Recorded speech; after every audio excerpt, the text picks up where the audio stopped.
You are watching Channel Africa Conversations.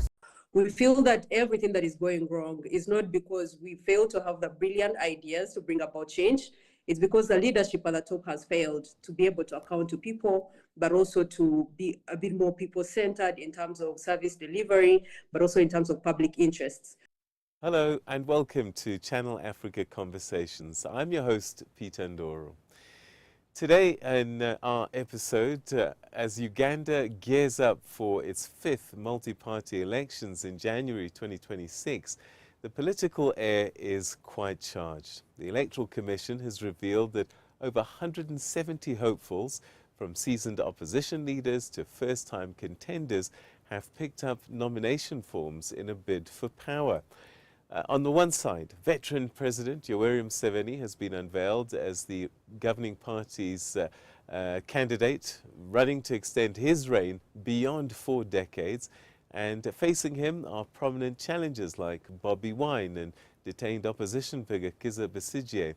Yet, emerging from the margins is someone quite unexpected, a 33-year-old social justice lawyer known as #Madame President, whose vision transcends gender and generational divides. Yvonne Mpambara hails from Kigezi region. She trained as a lawyer at Makerere University as well as the University of East London. She's worked with the SHR Alliance in Uganda and also as Secretary General of the Foundation for the Female Presidential Aspirants. She's not only breaking barriers, but also lifting others as she runs as an independent on a platform of inclusion, justice, systemic change. And she joins us now. Yvonne, thank you very much indeed for joining us on Channel Africa Conversations. Thank you for hosting me. So, you're the youngest woman ever to launch a presidential bid. Why take up such a task? What largely inspired me to run for presidency is both personal and profoundly national. I believe that politics is a personal issue. It's personal.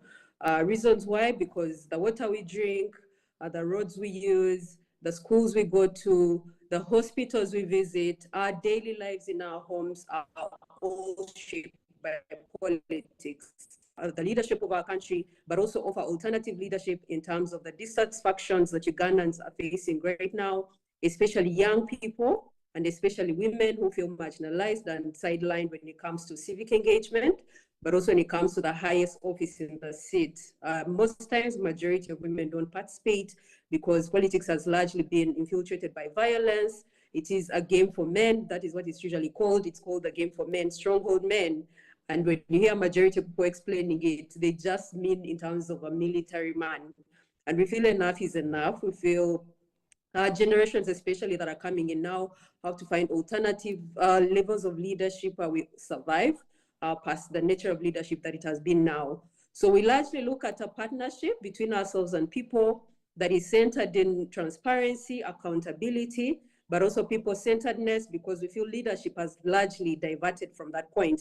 So we are trying to bring it back to the people. We are trying to re-decentralize it back so that it shifts power to the communities, to Ugandans, and we other voices that are listened to, we other voices to whom resources go to, and not just a few individuals. So my reason for running is largely personal, but it's also profoundly national.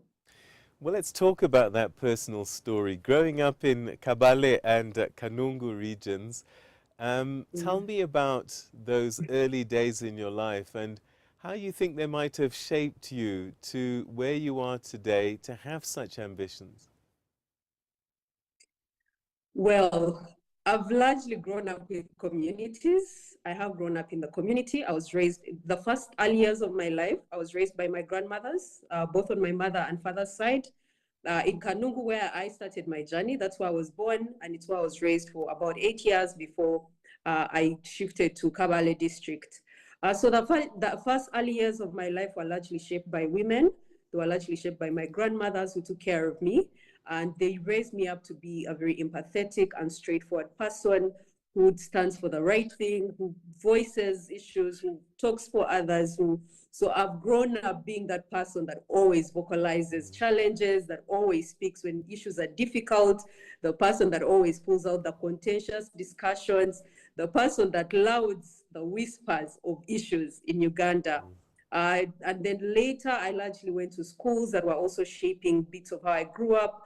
One of the first schools I attended was in Kabale, and majority of people who know Kabale, Kabale is more of on the southern side of Uganda, but most times the district is considered not as largely developed as a city. It's literally a town.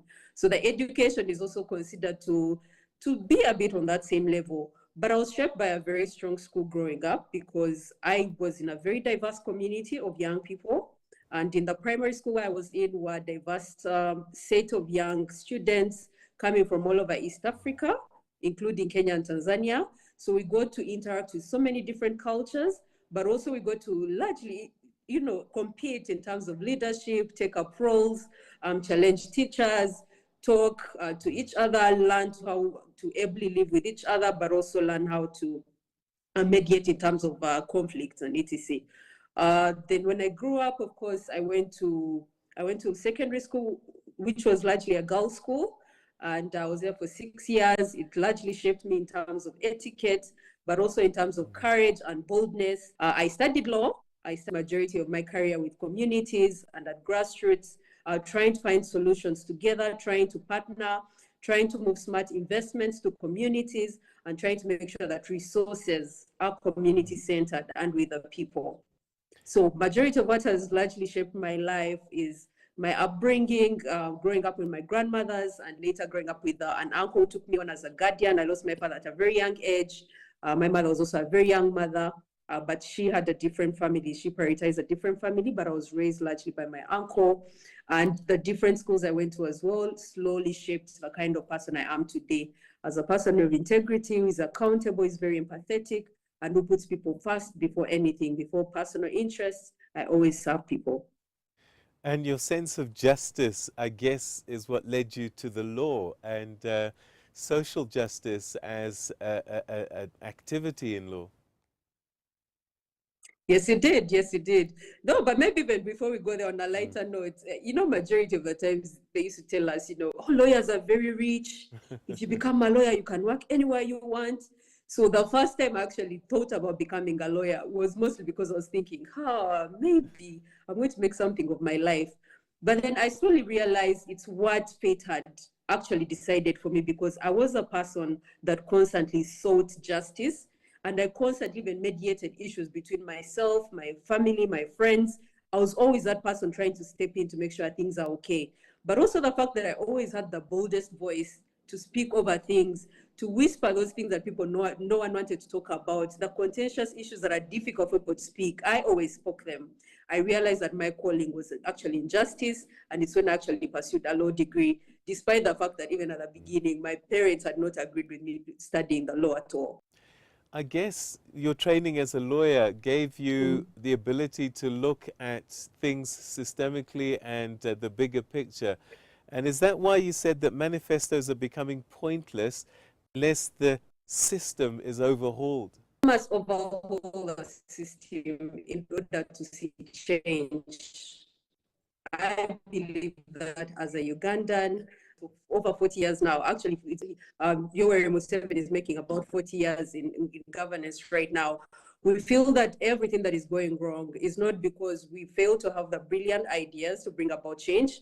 It's because the leadership at the top has failed to be able to account to people, but also to be a bit more people-centered in terms of service delivery, but also in terms of public interests. So the issue about manifestos is that no matter how many brilliant ideas we bring forward, no matter how many important change aspects we are bringing to the people, if the system does not change, it becomes pointless for us to continue to put in documents that are just piling on shelves, collecting dust, but there's no translated change at all. It becomes pointless for us to continue to do so if the same system continues to be in power without necessarily any mechanisms to make sure that people are prioritized, but we continue at the same time to put in ideas of things that are not manifesting.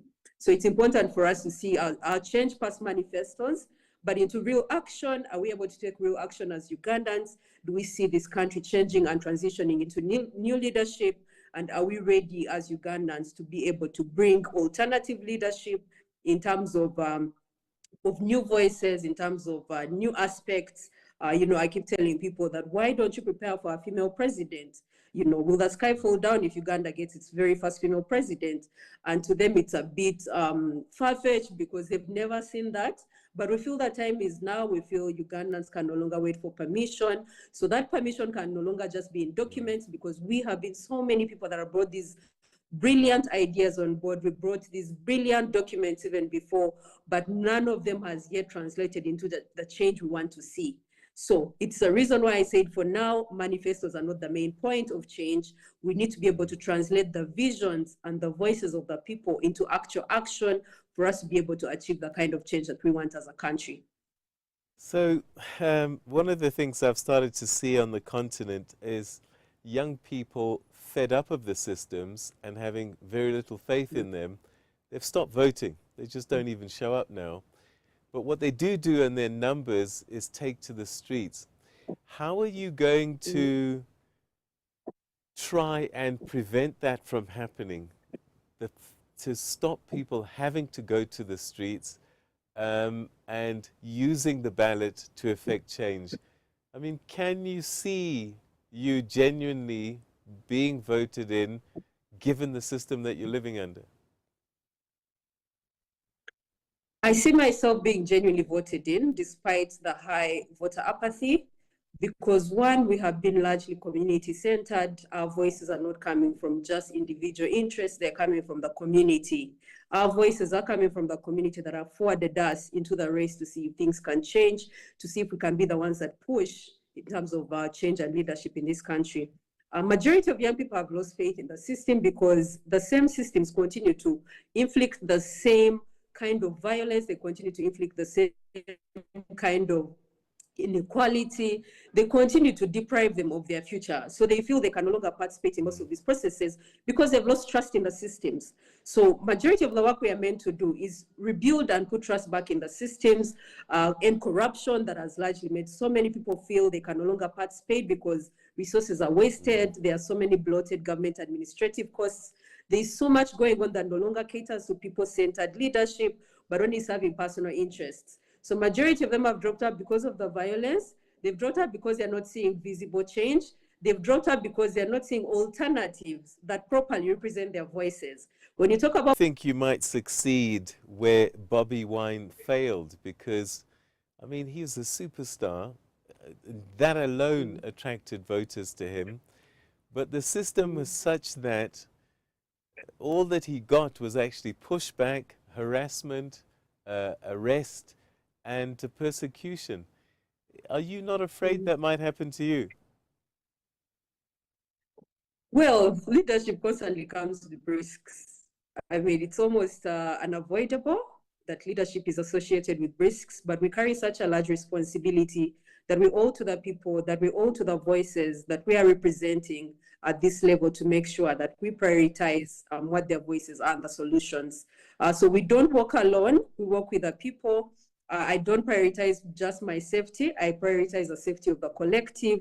And I know that the responsibility I carry is much bigger than myself. I carry the responsibility of an entire nation. So in terms of risk, I know the risk I'm taking. I'm not worried, and I am not going to be scared. I'm not going to fear, because the devil politics that we have in majority of the African countries is intimidation and violence-centered politics. We need to change that. I feel if majority of us continue to cower, it's going to become very difficult to change systems like this, because they'll continue to deeply entrench themselves further and further if no one stands up to them. So my responsibility is to stand up to the system and say enough is enough. We are going to push, whether you're violent, whether you accept, whether you don't, we are coming. In terms of where Bobi Wine has failed, I feel this is a right time for democracy to shift hands and shift power in terms of the kind of nature of leadership. We constantly say that women are sidelined in terms of leadership, and yet majority of people call women nurturers. I don't subscribe to it. I don't subscribe to say women are naturals. They're not naturally born with that.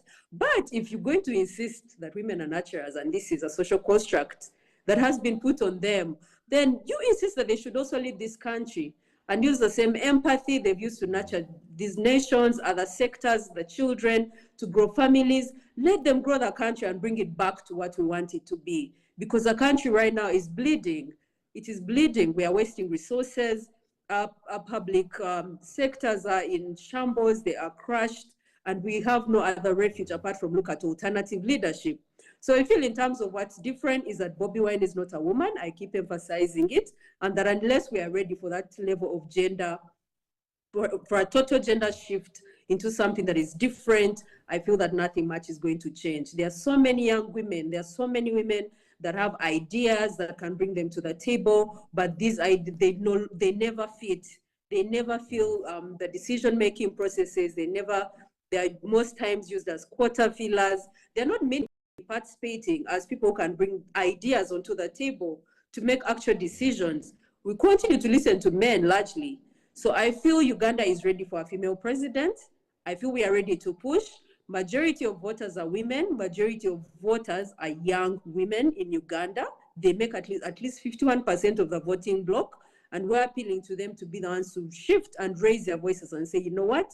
Enough is enough. Women need to take power from the leadership of what men have destroyed this country into. And it is the time. It is now. So I feel that is why I'm actually going to do much better than Bobi Wine.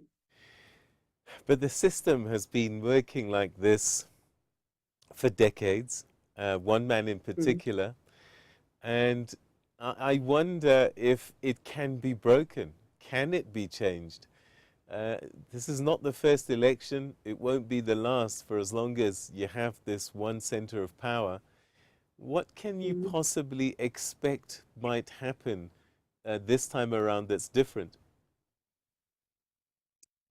Well, one will actually look at it from the aspect of breaking the barriers. I continuously complain that for Uganda's election cycle, to always have just one woman to a ratio of 12 men or 10 men to 11 men, if we constantly go with that ratio, it means that there's a barrier at the top that is hindering women from participating.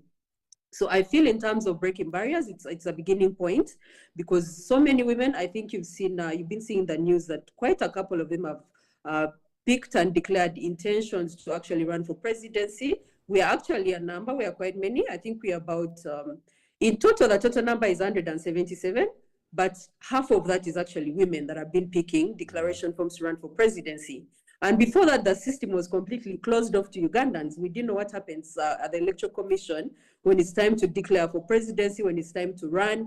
But now we are breaking into all those chains to show them that we're willing to break the barriers of governance for us to meaningfully participate. But we're also showing them that it's time for us to take on leadership, make it different, alternate it. But also we feel it's a different time now because Ugandans are genuinely fed up.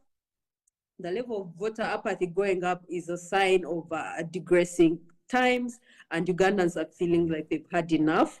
We feel that they are willing to clasp onto change as soon as they can see a very articulate and viable voice that can push them forward. And we feel that we should be ready to transition at any given time, because we're also worrying that Museveni is growing quite old and we're not seeing capable leadership coming up. So we are taking the mantle, we are taking it to our own hands and saying, listen, it's no longer about waiting for permission. It's no longer about waiting to be called on the tables. We are taking the tables, we are bringing the tables ourselves, and we are taking governance into our own hands. Interestingly, you want to include groups like boda boda drivers, sex workers. And I'm just wondering, a conservative society such as yours, we've seen how the LGBTQ legislation has been controversially passed by the parliament, but it sounded as if a lot of Ugandans supported it. How is bringing sex workers into your equation going to improve your chances rather than diminish them? So majority of Ugandans have deeply rooted cultural and religious values and beliefs. And it's been a bit difficult to bring progressive conversations into majority of the spaces. We have to protect them from violence that is perpetrated against them. I feel that majority of the times we sideline them without necessarily thinking about the nature of how they live their lives and without necessarily considering them as full citizens of the country. A presidency is meant to protect every single person. It's meant to protect every single citizen. So I feel in terms of legal structures, I feel in terms of economic structures, we need to be able to push for just structures that prosper everybody, that dignify the life of all Ugandans, but also that largely push towards a progress for Uganda that can also be globally recognized as a human rights defender, but also as a country that is moving towards protecting all its citizens. So in terms of policies, I did not agree with the passing of what we famously call the AHA, because I feel all Ugandans deserve respect, they all deserve dignity, they all deserve to be respected. And at the end of the day, we have to put systems in place that protect all citizens and make sure that their prosperity is paramount. You have great ideals, but I just get a feeling that you're swimming against the current. The country is majority women, but it must be that a lot of women are voting against women for the system to stay the way that it is. Why would it shift now? I keep asking the same question. Because they have showed their level of dissatisfaction, not just by sitting back and staying quiet, but by also taking action in terms of now demanding the change themselves. They have stepped forward and said, listen, we are willing to take leadership into our own hands. We are willing to take governance into our own hands. Uganda has, I think, a 30% female representation in governance, which we feel is not enough. We need to push it to at least 50% for us to be able to see that there's actual gender parity and equality. But also, they have to be able to meaningfully participate. Maybe largely reason why people are also losing faith in terms of the women that have been pushed into these structures is because they're not performing. They're not performing to the expectations of the people. But I constantly have to tell people that unless the entire system is overhauled, it's very difficult for the 30% you're putting, for the 30% women that are being put in governance structures to actually do their job if the entire system is already rotten. It becomes very difficult because they become targets of violence, they become targets of intimidation. It becomes difficult for them to meaningfully participate and become able leaders in a structure that is already dead. So we have to overhaul the system, but also we have to convince women and cause an entire mindset change that women are capable leaders. It is why myself and a couple of other women have stepped forward and said, listen, we are showing you that we are courageous, we are articulate, we have a very bold vision for this country, and we're willing to carry it forward no matter what it takes. I have been among the people that is facing a certain level of violence online, especially because people will tell me, oh, you look like you're carrying politics for makeup. They say all sorts of things because they are looking at face value and assuming that because you're a woman, the first thing they are going to attribute your leadership to is appearance. But we need to show that we are courageous enough to break those barriers. We need to push, and we are willing to go the extra mile to actually show that this time women actually mean business, and Uganda could potentially put its very first female president into power. So with more than 170 contenders, presidential candidates, are you not just splitting the vote? Why not come together, maybe even under an umbrella movement, and put together an opposition that's much bigger than the individuals that make it up? Ideally, that would be a very brilliant idea. And we have been trying to actually push structures to see which levels of collaborations we can actually come up with, play smart here and there. But the challenge largely remains that so many, for example, political parties prioritize their own survival over national transformation. So it becomes very difficult to align in terms of vision, but also there are so many divisions in terms of internal politics. There's so much patronage in politics and with most of political parties that we could actually align with. But also at the end of the day, we feel they don't serve the interests of women because majority are male dominated and there's no space for women to actually take lead. Most of them will reach out to you to become a running mate, but never the decision maker. I don't think running mates make decisions. It's party flag bearers that make the decisions. So I constantly reiterate that in order for women to actually take on leadership, they have to be at actual decision-making tables. They have to be at decision-making levels. And it cannot happen unless we are all willing to collaborate. But also that level of collaboration needs one vision. It needs one bold voice speaking for each other.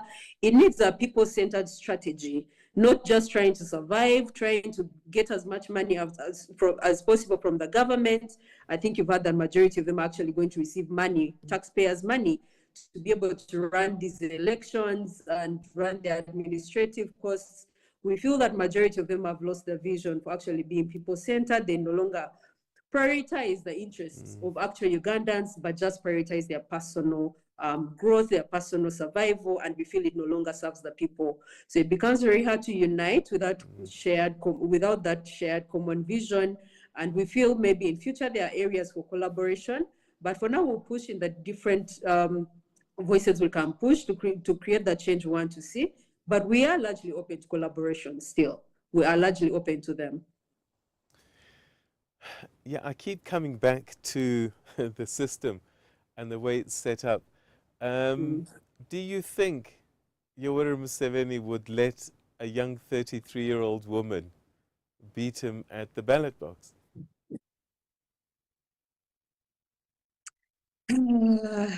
That's a very tough question. That's a very tough question. He probably would not, but the people are speaking. The people are speaking a voice of change, and I feel he feels the pressure as well, but also he's running out of time.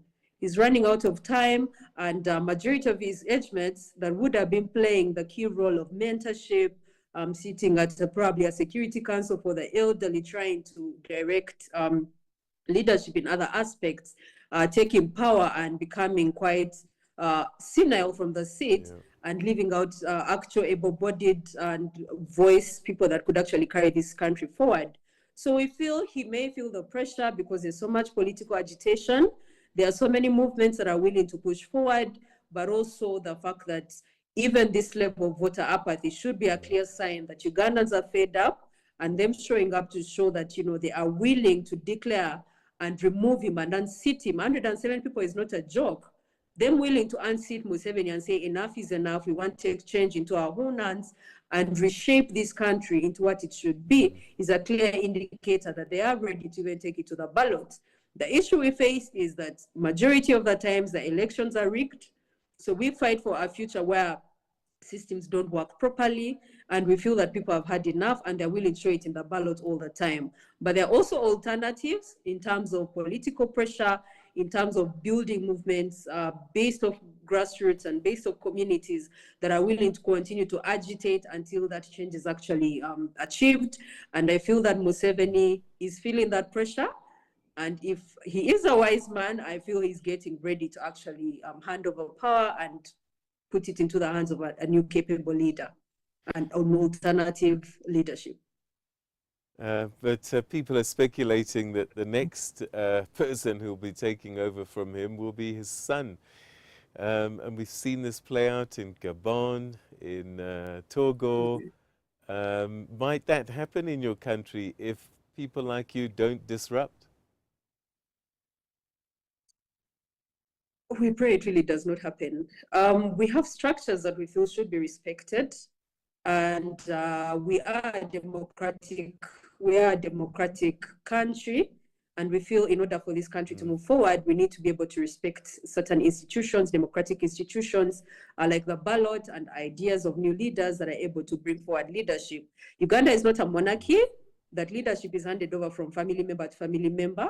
It doesn't work like that. And Ugandans will be able to agitate for that kind of change if it happens. But also we are also pushing back against it in case it starts breeding and showing signs of life. We are trying to bud it we are trying to cut it right from the root before it actually deeply roots itself and takes over. So we feel we should be able to respect democratic institutions, but also Uganda cannot go backwards in terms of the kind of nature of leadership it has. So for him to take over, he has to go through the ballot, and he will not make it past the ballot. That is for sure, because Ugandans are ready for a new kind of leadership. All right, we're starting to wrap things up, but I can't let you go without you telling me a little bit about foreign policy. As president, how does Uganda work in the region? We're seeing human rights abuses in East Africa. And how will you engage with institutions like the African Union that a lot of people sadly have lost faith in? So we envision, in terms of foreign policy, we envision a Uganda first and an Africa forward strategy where Uganda no longer becomes the spectator in both continental and regional or global events, but becomes an influential and shaper of the kind of outcomes that shape this region, that also shape the continent and the globe. So we feel it has to be able to now diversify its priorities beyond security. Uganda has played such a key role in terms of regional security by sending peacekeepers to different regions that we're well aware of, the African Union, the United Nations, Somalia, Sudan. They played a key role in terms of that. They played a key role in terms of hosting refugees from all over the continent, and they've played a very key role. But they also still continue to have a key role to play in terms of peacekeeping and preventative measures to make sure that, the region stays at peace. And we should be able to start shaping, we should be able to start strategizing the country to take over, shaping the kind of narratives that actually come out of Africa. It becomes very uncomfortable for East African leaders to be having a conflict and they have to fly all the way to the United States or other countries that are outside the region to be able to settle the dispute. And yet we have Uganda here that boasts of a president that has been here for over 40 years, and he's not able to, settle the dispute. So we look at a strategy where we are shaping the global trends, but we're also shaping the nature of our relationships with neighboring countries, but also with the region and the continent as well. Secondly, in terms of the human rights abuses, I feel majority of these countries put leadership into positions of they put leaders in positions where they are largely serving personal interests without having people at the center of the outcomes of what they're doing. We need to be able to build the solidarity in terms of the relationships that we have, but also make sure that we can push an Africa First agenda where we speak one voice, where we push for the same agenda, where we are continuously trying to make sure that we achieve a Pan-African vision for the region, for the continent, so that we can stand as one. Yvonne Mpambara, we're going to have to leave it there, but thank you so much indeed for giving us another perspective of what Uganda could look like, and we wish you the very best with the presidential bid in the next elections in Uganda. Thank you so much. Thank you very much. And that's how we come to the end of today's edition of Channel Africa Conversations. Thank you so much indeed for joining us. I hope you found that conversation quite inspirational. 33 years old, and yet she's reaching for the stars. If you enjoyed this episode, please share your thoughts with us in the comments section below. But more importantly, we'd love to hear from you generally to talk about this program. What kind of conversations do you want us to have, and with who? Please look at the social media pages and also our email addresses, which are on your screen now, and use them, because we do want to hear from you. In the meantime, from me and the team, until the next time, goodbye.